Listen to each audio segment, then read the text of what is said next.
Supaya jelas tentang makna ini, kita akan bahas beberapa poin. Jadi apa yang dimaksud dengan as-salaf? Jadi istilah ini sudah dibawa oleh para ulama. Yang pertama kali menyebutkan Rasulullah, untuk melihat di halaman 15, fa innahu ni'mas salafu analaki.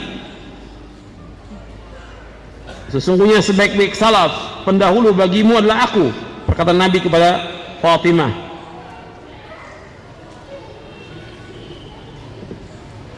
Kemudian di dalam kitab-kitab para ulama itu disebutkan dengan istilah as-salaf. Imam Bukhari dalam kitab sahihnya, antum lihat di halaman 17, Imam Bukhari mengatakan kana as-salafu yastahibbuna al-fuhula li'annaha ajra wa ajsar. Salaf itu suka kepada kuda jantan karena lebih cepat dan lebih berani. Al-Hafidz Ibnu Hajar Al-Asqalani menjelaskan apa yang dimaksud dengan mana as-salaf. Al-Hafidz Ibnu Hajar Al-Asqalani yang wafat tahun 852 Hijriah, kata beliau, yang dimaksud dengan perkataan Rashid bin Sa'ad di dalam Sahih Bukhari ini, yang dimaksud dengan salaf yaitu dari kalangan para sahabat dan orang-orang setelah mereka, yaitu tabi'in dan tabi'ut tabi'in. Jadi istilah salaf, para tabi'in sudah menggunakan istilah ini. Jadi kata Rashid bin Sa'ad, kana salaf. Jadi istilah ini sudah lama digunakan, bukan baru, bukan muhdats. Yang dimaksud adalah para sahabat, sebab Rashid bin Sa'ad seorang tabi'i. Begitu juga Abdullah ibn Mubarak seorang tabi'i rahimahullah berkata di hadapan para tabi'in, tinggalkanlah hadis Amr bin Thabit karena dia mencaci maki salaf. Yang dimaksud mencaci maki salaf, mencaci maki para sahabat. Dan masih banyak lagi yang lainnya tentang pengertian salaf. Dan salafiyah ini nisbat kepada manhaj salaf, itu di halaman 19 dan halaman 20. Jadi penisbatan kata salafiyah penisbatkan kepada manhaj yang benar dan bukan satu bid'ah dari mazhab yang baru, bukan. Syekhul Islam Ibnu Taimiyah rahimahullah yang wafat tahun 728 Hijriah, beliau mengatakan la aiba ala man azhara madhhab as-salaf wa intasaba ilaihi wa i'taza ilaihi, bal yajibu qabulu dhalika minhu bil ittifaq fa inna madhhab as-salaf la yakunu illa haqqan. Jadi bukanlah merupakan aib bagi orang-orang yang menampakkan mazhab salaf dan menisbatkan dirinya kepadanya, bahkan wajib menerima yang demikian darinya berdasarkan kesepakatan para ulama, karena mazhab salaf tidak lain kecuali kebenaran. Ini disebutkan dalam Majmu' Fatawa Syekhul Islam di juz yang keempat. Jadi istilah salaf ini bukan istilah baru. Istilah tersebut sudah digunakan sejak zaman Nabi SAW. Salaf tidaklah menunjuk kepada satu golongan, tetapi menunjuk kepada orang-orang yang berpegang kepada Al-Quran dan As-Sunnah menurut pemahaman yang benar. Ini yang dikatakan salaf. Dan saya bawakan di sini yaitu hadis Nabi SAW yang tadi saya sebutkan. Kalau orang bertanya kepada kita, kenapa kita mengikuti salaf? Karena kita ingin masuk surga. Sebab Nabi menyebutkan umat Islam akan berpecah menjadi 73 golongan dan riwayatnya sahih. Nabi bersabda, ala inna man qablakum min ahlil kitabi iftaraqu ala 72 millah wa inna hadhihi al-millata sataftariqu ala 73 72 fil nar wa wahidatun fil jannati wa hiya al-jamaah. Ketahuilah sesungguhnya orang-orang sebelum kalian dari kalangan ahlul kitab berpecah menjadi 72 golongan, dan sesungguhnya umat Islam akan berpecah menjadi 73 golongan. 72 golongan tempatnya di neraka. Dan Nabi sudah ingatkan 72 golongan dari umat Islam tempatnya di neraka. Dan satu golongan yang masuk surga yaitu al-jamaah. Hadis ini sahih riwayat Abu Daud, Ahmad, Al-Hakim, Ad-Darimi, Al-Ajuri dalam kitabnya Asy-Syari'ah, Al-Lalikai dalam kitabnya Syarah Usul I'tiqad Ahlussunnah wal Jamaah, dan yang lainnya dengan sanad yang sahih. Dalam riwayat yang lain disebutkan kulluhum fin nari illa millatan wahidatan. ma ana alaihi wa ashabi. Semua golongan tersebut tempatnya neraka kecuali satu golongan, yaitu aku dan para sahabatku yang berjalan di atasnya. Dan Nabi SAW menyebutkan semuanya masuk neraka kecuali satu yang tidak masuk neraka, satu yang masuk surga, yaitu apa yang dilakukan oleh Nabi dan para sahabatnya.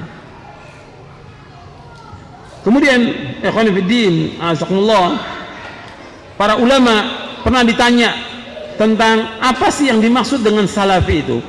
Antum lihat di halaman 22 dan seterusnya. Syekh Muhammad bin Shalih Al-Utsaimin, beliau menyebutkan bahwa Ahlus Sunnah wal Jamaah adalah para salaf sampai generasi akhir. Barang siapa yang berada di atas jalannya Nabi SAW dan para sahabatnya, maka dia disebut salafi. Ini saya kutip dari Syarah Aqidah Al-Wasithiyah oleh Syekh Muhammad bin Shalih Al-Utsaimin rahimahullah. Kemudian juga Al-Lajnah Ad-Daimah yang diketuai oleh Syekh Al-Imam Abdul Aziz bin Baz rahimahullah, pernah ditanya apa yang dimaksud dengan salafiyah dan bagaimana pendapat antum tentang salafiyah ini. Dijawab, as-salafiyah adalah penisbatan kepada salaf, sedangkan salaf adalah para sahabat Rasulullah SAW dan para imam pembawa petunjuk pada masa 3 qurun pertama. Semoga Allah meridhai mereka, yang disaksikan dengan kebaikan oleh Rasulullah SAW. Khairun nasi qarni thumma alladhina yalunahum thumma alladhina yalunahum. Sebaik-baik manusia adalah pada masaku, kemudian yang sesudahnya, kemudian yang sesudahnya. Kemudian dijelaskan lagi, sedangkan as-salafiyun adalah bentuk jamak dari salafi, sebuah nisbat kepada salaf, dan maknanya telah dijelaskan. Mereka adalah orang-orang yang berjalan di atas manhaj salaf dalam mengikuti Alkitab, yaitu Al-Quran dan As-Sunnah, mendakwahkan keduanya, mengamalkan keduanya. Maka dengan hal itu mereka adalah Ahlus Sunnah wal Jamaah, wabillahi taufiq. Ini dalam fatwa Al-Lajnah Ad-Daimah di juz yang kedua. Kemudian juga Syekh Shalih bin Fauzan Al-Fauzan hafizahullah ditanya tentang as-salafiyah. Beliau menjelaskan salafiyah artinya berjalan di atas manhaj salaf, yaitu jalannya para sahabat, tabi'in, dan generasi yang diutamakan dalam masalah akidah, pemahaman, maupun tingkah laku. Dan seorang muslim wajib menempuh manhaj ini. Kata Syekh Shalih Fauzan, seorang muslim wajib menempuh manhaj ini, wajib. Kemudian beliau bawakan ayat dalam surah At-Taubah ayat 100, was-sabiqunal awwalun minal muhajirin wal ansar walladzina tabauhum bi ihsan radhiyallahu anhum wa radu an. Dan orang-orang terdahulu yang pertama masuk Islam, yaitu orang-orang muhajirin ansar dan orang mengikuti mereka dengan baik, Allah ridho kepada mereka, mereka pun ridho kepada Allah Subhanahu wa taala. Kemudian dibawakan beberapa dalil oleh Syekh Shalih Fauzan. Artinya tentang penjelasan yang dimaksud dengan salafi, yaitu mengikuti Al-Quran was sunnah ala fahmi salaf. Semua penjelasan ulama dari zaman dahulu sampai sekarang, dari zaman dahulu, dari zaman sahabat, tabi'in, tabi'ut tabi'in, zamannya para imam, a'immatul mujtahidin, kemudian para ulama yang sesudahnya, dan sesudahnya sampai yang sekarang, semuanya mengatakan bahwa yang dimaksud dengan salafi itu yang mengikuti Al-Quran wa sunnah ala fahmi salaf, dan wajib mengikuti. Semuanya ulama mengatakan demikian, kecuali orang-orang yang mengikuti firqah-firqah yang sesat. Sekarang yang kedua, pembahasan kedua tentang keutamaan salafus saleh. Antum lihat di halaman 41, keutamaan salafus saleh.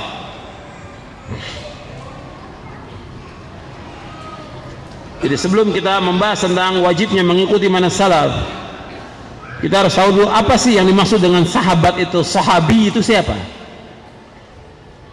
Ini dijelaskan bahwa sahabi adalah orang yang bertemu dengan Rasulullah SAW, beriman kepadanya, dan dia meninggal dalam keadaan Islam. Itu yang dikatakan sahabat. Seperti disebutkan oleh Al-Hafidh Ibn Hajar Asqalani. Kata Al-Hafidh, untuk melihat di halaman 41, pendapat yang paling benar yang